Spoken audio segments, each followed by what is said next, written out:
મગજ જેવું છે કે નહીં, મારે વાત જ નથી કરવી. અરે પણ મેં તો ખાલી સારા માટે વાત કરી હતી, બીજું એવું કાંઈ નહોતું કે મને એમ કહે કે કદાચ એ નહીં તે સારું થઈ જાય એમ. બીજું શું આટલું બધું એવું થતું હતું તો આવી એટલે વાત કરાય. આવી વાત એટલે પણ મેં એનું ખાલી સારું વિચાર્યું. તમે તમારું સારું વિચાર્યું, બીજા બધાનું શું?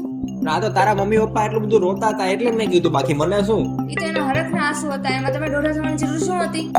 જોયું મિત્રો, હવે તો ભલાઈનો જમાનો નથી રહ્યો. સારું કરીએ ને એમાંય આપણે સાંભળવાનું. કેવી ભલાઈ કરી છે ને એ તો ખબર જ છે, આખી વાત કયો બધાને. અરે ગમે એટલી આખી વાત કહું ને પણ છેલ્લે પુરુષનો જ વાંક આવે છે, બધાને ખબર જ છે. એટલે કહું કે ન કહું કાંઈ ફેર ન પડે.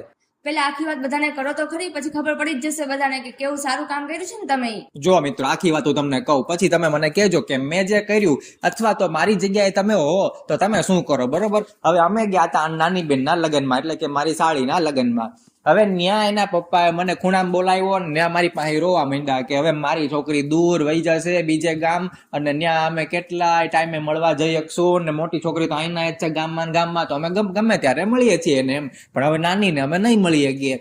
તો મને આવી ગઈ દયા એની ઉપર, એટલે કે મેં આના પપ્પાને એટલે મારા સસરાને મેં એમ કીધું એક કામ કરો, મોટી છોકરી મારી યારે લગ્ન કરાવ્યા છે, નાની નાઈ મારી યારે કરાવી દો, એટલે એક ગામમાં બે અને એક ઘરમાં બે એમ. બીજું તો હું એમ, તમે મને વર્ષોથી ઓળખો જ છો એવું મેં કીધું.